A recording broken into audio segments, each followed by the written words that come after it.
Une voix enchanteresse, elle est le symbole, l'icône de la culture haïtienne. Elle a fait danser à travers le monde entier avec ses chansons, avec sa voix. Et on a le grand plaisir ce soir de discuter avec Émile Michel. Bonsoir Émile Michel. Bonsoir Marcelin. Merci pour la réception, merci pour cette introduction ô combien exceptionnelle. Merci. Tu as grandi dans une famille religieuse. La musique, depuis tout petit, tu avais ça dans le sang, à travers l'église. Et je pense que tout ça aussi a contribué de la personne que tu es aujourd'hui, Émile.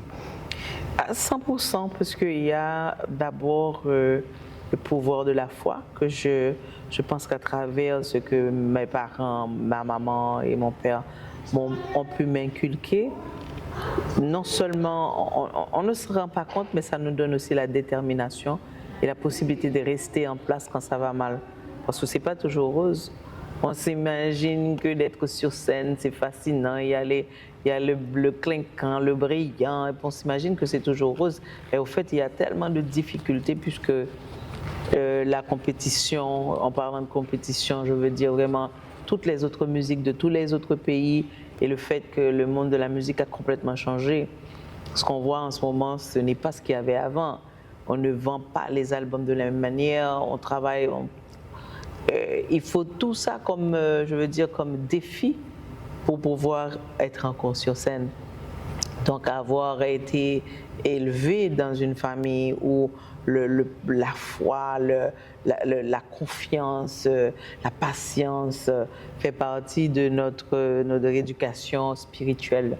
Je pense pour moi, ce n'est pas seulement un cadeau, pour moi, ça c'est tissé dans tout le cheminement que j'ai eu jusqu'à présent, tout le parcours que j'ai pu faire jusqu'à présent. Malgré notre manque de structure au niveau de la musique haïtienne, et tu arrivais à faire une grande place, pour ne pas dire une place. Tu voyageais partout dans le monde entier. Et au Japon, lorsqu'on parle d'Émile Michel, ça veut dire beaucoup. Comment tu vois ça? Je ne pense pas que ça tienne du miracle, parce qu'il y a quand même beaucoup de travail, beaucoup de persistance. Et puis, il y a aussi des moments où c'était rêver sa vie au départ. Venant des Gonaïves, une petite de Parc Vincent, vraiment une petite commune des Gonaïves, et puis aller faire l'école secondaire, l'école primaire aux Gonaïves, l'école secondaire à Port-au-Prince, l'école musicale à Détroit, l'école musicale à Paris. Je pense que c'est ardu comme travail, et d'arriver au Japon, je me dis que c'est comme un couronnement aussi. Je veux dire, le Japon, c'est de savoir qu'on vient d'un petit pays, mais qui est très fier. Et on a dit un bon créole que après nos batailles depuis une petite. On est ensemble, je vois des Haïtiens ici, à Montréal, et je me dis, je les vois en train de recommencer à refabriquer une nouvelle vie. Et pour moi, c'est l'enveloppe, l'étoffe haïtienne est constituée de cette manière. Et de passer des Gonaïves au Japon, c'est un peu pour moi les mêmes fibres qui m'ont permis d'avoir de la patience, de ne pas dévier de cette route qui peut être aussi chaotique. Donc, le travail, pour moi, c'est le plus beau secret que je puisse partager avec les jeunes. C'est ça. 40 ans de carrière, mais vous voyagez dans différents pays et vous regardez dans la musique, il y a des énergies positives. Automatiquement, on attendez dans un concert, ou une connexion directe, vous faites rapidement avec lui. Dit dans 5 premières secondes, il y a une connexion directe qui fait avec le public. Et puis, c'est comme si Comme si c'est un maman qui gagne plusieurs petites, et puis il dit, OK, c'est mon cap gérer petite, gérer petite, c'est pas un bagage qui est facile. Mais l'aime que moi-même non fait recherche, ou voyage en pile en Afrique, et ou fait presque tout continent, tout le monde là, et Europe, ou fait des études tout sous identité, par exemple en Afrique, en France. Est-ce que vous pensez que, est-ce que les gens, tout ensemble de bagages qui viennent fait que Émile Michel gagne toute capacité en termes de maturité musicale pour être capable d'offrir. Parce que l'émotion qu'on peut fois dégager dans la musique, il est difficile pour ne pas transcender en l'autre monde. Est-ce qu'ensemble de parcours, ça a contribué avec ça? Le parcours, absolument, mais je crois qu'il y a une base qui est indestructible, qui est la base de l'humain face à l'autre humain. La spiritualité, pour moi, c'est... on n'arrête jamais de grandir, ouais. On ne cesse pas d'apprendre. Moi, je pense que même en faisant des fois des masterclass, j'ai fait quand même des artistes en résidence à Carnegie Hall, à Lycée français, et partout, Dieu merci. Mais je pense qu'il y a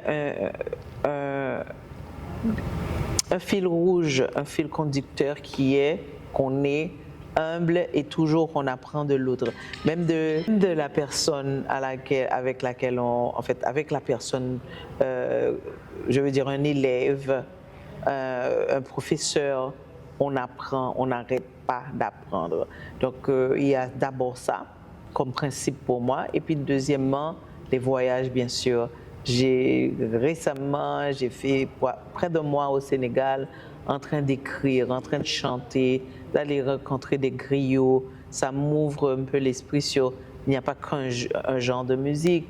Au moins, d'aller en Haïti, d'écrire avec des jeunes, de faire des classes avec, il y a Focal, Fondation Connaissance à Kilti, faire des classes avec des jeunes. Pour moi, c'est quelque chose qui me manque actuellement, mais je découvre aussi ce qu'a à dire la génération actuelle, se projetant sur ce futur. Donc, il y a constamment un besoin de m'absorber, de m'imprégner du présent et du monde qui m'entoure. Donc oui, il y a une richesse au niveau musical que ça t'amène de pouvoir d'aller vers l'autre, d'écouter ce que l'autre a proposé aussi. En parlant de Focal, il y a beaucoup de jeunes qui ont bénéficié la gratitude musicale d'Émile Michel. Prenez l'exemple de Richel, il y a tant d'autres jeunes artistes encore qui parlent toujours d'Émile Michel. Comment tu vois ça? Pour moi, ce sont je les appelle des grandes sœurs. C'est vrai qu'on a eu des moments exceptionnels avec Annie Aléot, Richel. Je me rappelle d'une classe qu'on avait faite et à ce moment-là, j'avais la caméra branchée, je les avais fait filmer et on a repassé tout ce qu'on avait filmé. On a ensemble corrigé ce qui n'allait pas. Je leur disais, mais qu'est-ce que vous avez trouvé? Est-ce que c'était l'interprétation était d'une justesse? Pour moi, ce sont des échanges magnifiques et je suis fière de voir que, lors même que je ne suis pas la seule à contribuer quoi que ce soit, et elles ont aussi toutes mis de leurs propres efforts et de voir comment leur carrière ont fleuri. Je suis contente de savoir qu'en chemin, on s'est croisés. Donc, s'il n'y a pas de... Je pense que les têtes qui perdurent et qui ont pu percer au niveau musical, ce sont aussi des gens qui ont un besoin comme viscéral. De partager leur art. Même Tafa a bénéficié aussi de ce flambeau. Tafa est exceptionnel et je crois que ce qu'on a partagé, ce qu'on partage encore, c'est le fait que c'est une fois elle avait interprété une de mes chansons, Père l'Éternel, et vraiment à nu, avec sa voix comme ça, sans aucun habillage musical, elle a dégagé exactement l'âme de cette chanson. Et je crois qu'on partage le fait que toutes les deux, on aime même deux générations différentes, on aime profondément Haïti et que ce n'est pas pour se vendre, Ouais. mais c'est pour vraiment partager la beauté, l'or que je pense qu'il risque, même à travers la musique, la peinture, ce que Haïti possède encore ce tort.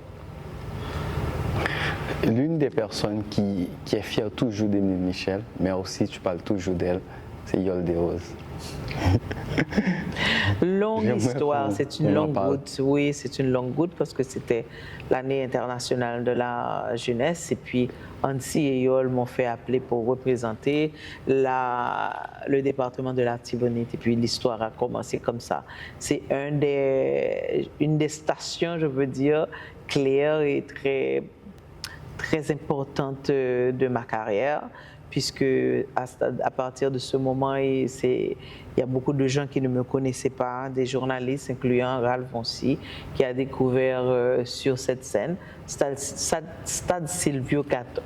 Stade Silvio Cator, la journée mondiale de la jeunesse. Voilà, donc ça s'est démarré comme ça. Et puis voilà, donc je n'ai que de la reconnaissance pour les gens qui m'ont accompagné et qui m'ont donné la possibilité de me faire entendre et en jeter de la lumière sur mon chemin. Et tu parles toujours de ça. Et c'est ça le grand plaisir. Ouais. Est-ce qu'il y a par exemple des chansons, et je ne sais pas qui t'a marqué plus, parce que j'écoutais pas mal de musique d'Émile Michel, et oui, on parle toujours d'Akaï Kao, comme, quand je pourrais dire, comme symbole, comme la musique, comme je pourrais dire un œuvre d'art. Mais Flamme, pour moi, c'est l'une d'entre eux. Je suis totalement d'accord. Il y a tellement beaucoup de chansons qui pour moi, sont autobiographiques. L'odeur de ma terre, la chanson de Jocelyne, que j'ai aussi reprise avec les voix d'Haïti, la chorale Voices of Haiti.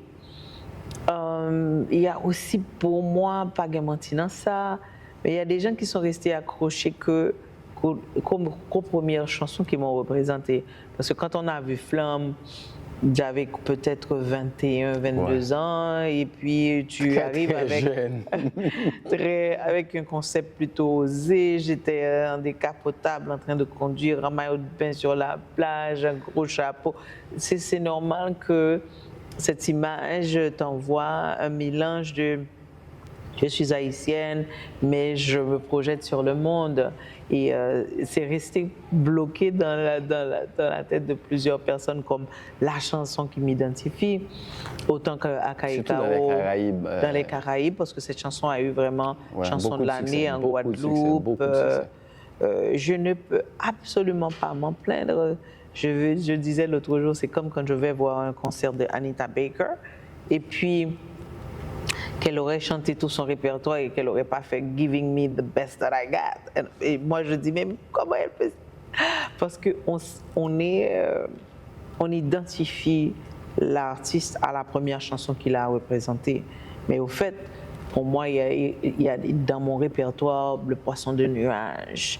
Il y a des chansons pour moi qui sont l'âme de cette écriture qui au fil du temps, à plusieurs albums que je partage, qui me représentent aussi bien. Ouais.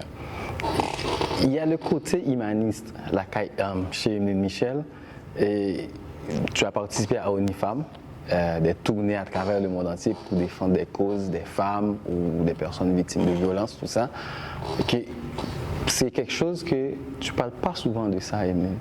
Et pour moi, c'est que ça veut dire beaucoup, pas seulement pour nous en tant qu'Haïtiens, mais pour le monde. Parce qu'il y avait aussi beaucoup d'autres artistes internationaux qui étaient dans ce grand tournée. J'aimerais en parler un petit peu de cette expérience. C'est vrai, je n'en parle pas parce que souvent, je crois qu'il y a eu beaucoup de situations où j'ai pu contribuer au changement ou à l'avancement de certaines causes, Ouais. Et je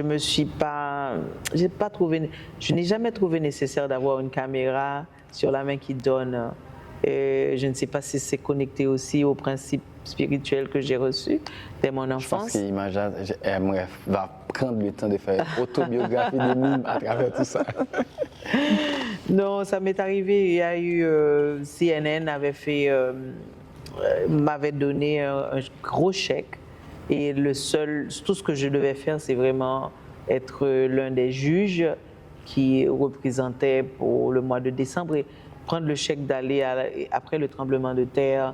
Je l'ai donné à une des écoles. C'était pas nécessaire d'avoir une photo, de le montrer. Je sais simplement qu'une des écoles a bénéficié. Et pour moi, ça me réchauffe le cœur de savoir que j'ai pu contribuer à ce changement-là. ONU Femmes, qui aussi a été connectée à non à la violence faite aux femmes sur un des spectacles, justement. Pour moi, en tant que femme, c'est tout à fait normal que je puisse avoir renforcé leur voix en tant qu'artiste. Puisqu'on quand on a un micro, c'est pouvoir mettre l'accent sur des causes, justement. Et participer il y avait Jocelyne Béroir, il y avait Jean-Jean Roosevelt, il y avait B.I.C., il y avait Manzel, Lolo, Princesse Eudes. C'est quand même une panoplie d'artistes exceptionnels et ensemble de pouvoir créer quelque chose et de pouvoir dire que nous aussi, on voudrait voir changer l'attitude face aux femmes, que l'on ne touche pas aux filles et aux femmes. Et pour moi, c'est pour ça qu'on est sur cette planète. Il n'y a pas d'autre raison. Oui, c'est vrai. Evelyne, tu as voyagé partout à travers le monde.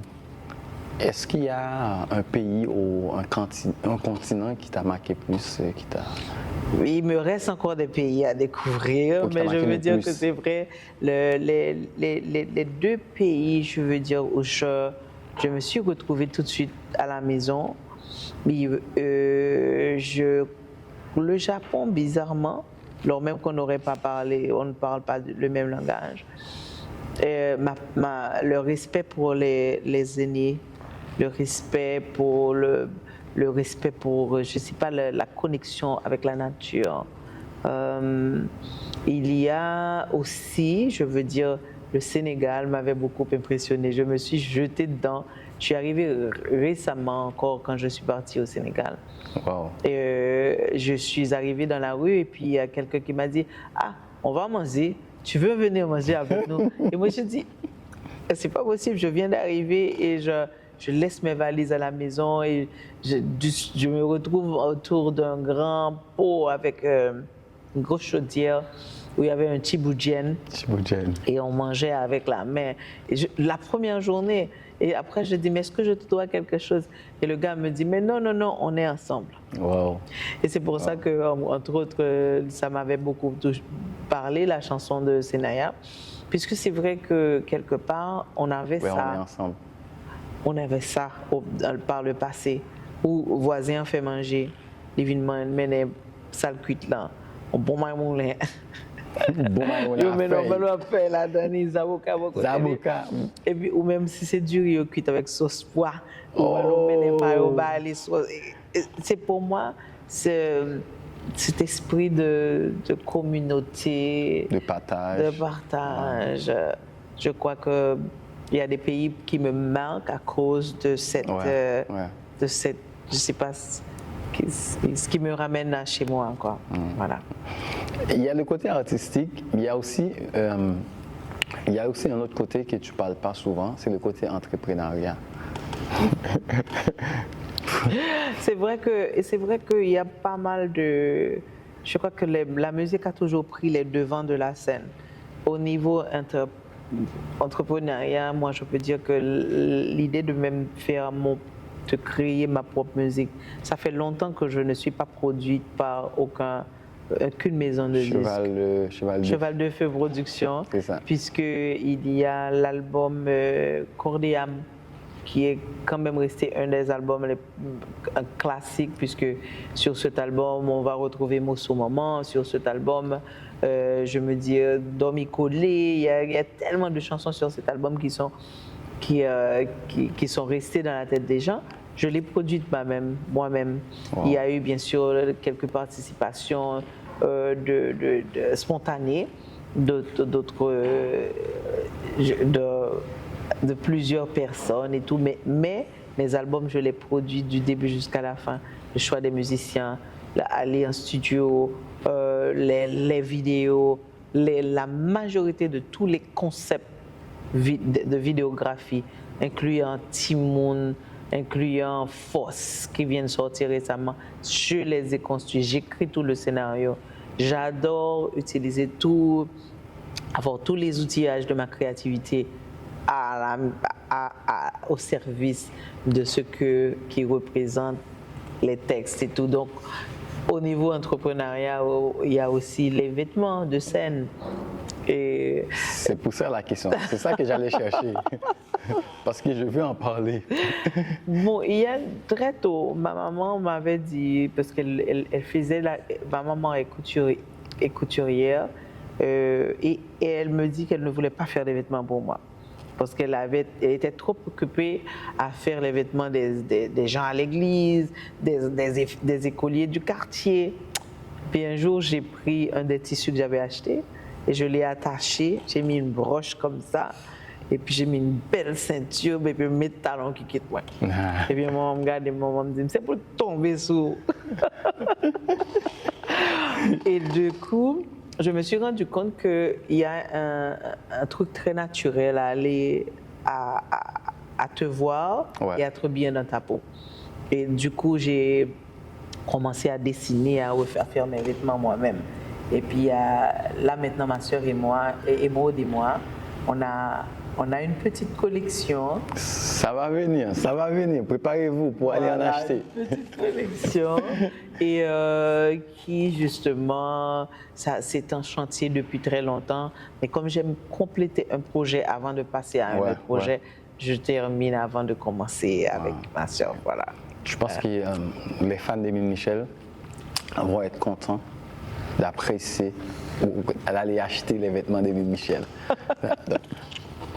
Pour le nom, ça va être surprise.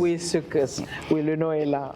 Emeline, le 23 mai 2008, au journal Le Devoir de Montréal, et tu disais, il y a 2 femmes en moi, seule qui aime bien être allongée sur un piano, en donnant de la voix sans bouger, et l'autre qui adore laisser sortir la passion et se laisser entraîner par les rythmes. Oh my God, regarde pas qu'à vous songer.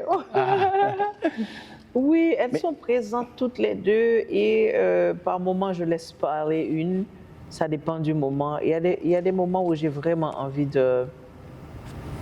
d'être possédée par le texte. Et puis il y a d'autres moments où ce besoin-là vient naturellement. Et surtout s'il y a un percussionniste qui me parle, qui va venir me chercher et qui me... C'est en moi, mon mari, Ibo, Petro, Banda, avec le support, l'apport de mon professeur de tous les temps, Viviane Gauthier. J'ai appris la danse traditionnelle d'Haïti. Et j'ai besoin, mais chez moi, je mets la radio le samedi pour faire le ménage et je danse à chaque fois qu'il y a une chanson de Ram, de Youssou N'Dour, Guédéma ou de Youssoufa, je perds... Azor, c'est l'un des artistes que tu apprécies beaucoup aussi. Énormément, j'ai eu le bonheur, l'honneur d'avoir plusieurs spectacles qui ont entre autres été enregistrés, des tournées, une tournée au Japon avec Culture Shock qui a été programmée par le former ambassadeur, l'ambassadeur. Et puis il y a aussi un concert qui a été fait à l'Atrium en Martinique. J'ai encore des images de Azor en train de jouer pendant que je danse. Donc ce sont pour moi des moments mémorables. Ouais. Pourquoi? Parce que Azor a une sonorité particulière Et quand il touche le percu, tu vois bouger ses mains sans faire de grands efforts. Et tu as un son qui te ramène comme une basse, comme un bas, genre un tambour. Et pour moi, on ne refait pas une identité pareille. À chaque percussionniste, tu ne vas pas retrouver cette identité. Ouais. Tu gardes Emeline Michel en tant que chrétienne et en même temps ta culture. Tu gères les deux en même temps. Par exemple, quand tu vois Emeline danser, là, tu dis « Oh, wow! » Mais tu gères vraiment les deux. Est-ce que c'est un exercice facile à faire? Absolument pas.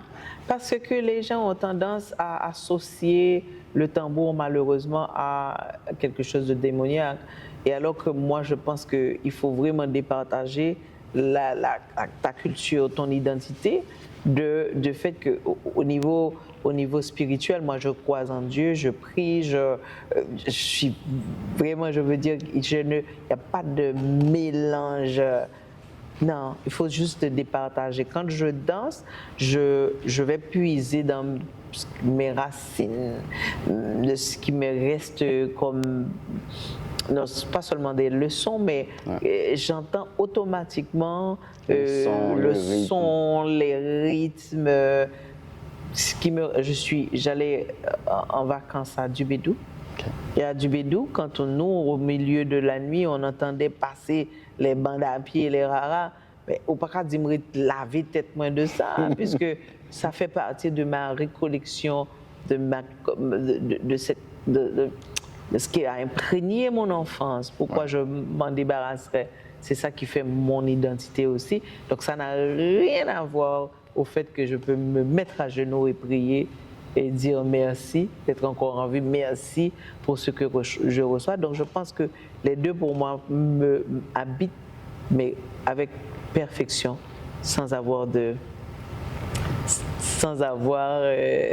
doute. Ouais. Qui, avec quoi est exact, qu'est-ce qui est mon héritage et qu'est-ce qui est ma spiritualité. Ton dernier album, Révérence, Emeline a présenté, je dirais, la gratitude, si je peux dire ça comme ça, parce que moi j'écoutais tout l'album. Et c'est pour prendre, par rapport à tout ce que j'ai comme expérience, tout ce que je bénéficie dans ma carrière, et je dois remercier. Mes félicitations aussi pour ce beau projet. Merci. Bon, j'ai eu une question assez en fait, qui revient souvent.